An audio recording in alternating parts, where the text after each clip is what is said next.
Avant de commencer cette vidéo, nous tenons à vous rappeler que les images utilisées dans toutes nos notes d'information sont à titre illustratif. Nous vous invitons donc à rester polis et courtois. Merci et bon visionnage à tous. Moscou s'est de son côté félicité samedi d'une importante victoire, revendiquant le contrôle total d'Avdiivka, quelques jours avant le deuxième anniversaire du début de son invasion. Dimanche, le ministère russe de la Défense a affirmé avoir avancé de 8,6 km avec la prise de cette cité, en grande partie en ruine, visée depuis octobre par de très intenses attaques russes malgré de lourdes pertes.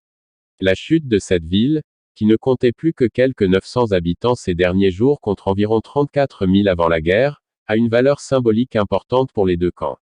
Avdiivka était brièvement tombée en juillet 2014 aux mains de séparatistes pilotés par Moscou avant de retourner sous contrôle ukrainien.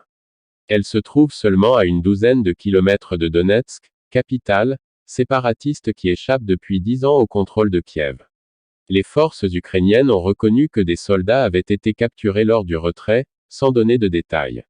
Des assauts dans le sud. Dimanche, la chaîne Telegram Deepstat, proche de l'armée ukrainienne, a affirmé que les forces russes avaient exécuté par balles 6 militaires ukrainiens, dont 4 blessés, sur une position au sud d'Avdiivka, sans doute jeudi. Les autorités ukrainiennes n'ont pour l'instant pas commenté ces affirmations. Les forces terrestres de Kiev ont en revanche accusé la Russie d'avoir exécuté par balles dimanche 2 prisonniers de guerre ukrainiens dans l'est, mais hors du secteur d'Avdiivka. Dans le sud du pays, l'armée ukrainienne a également fait état dimanche d'attaques russes dans la région de Zaporijia.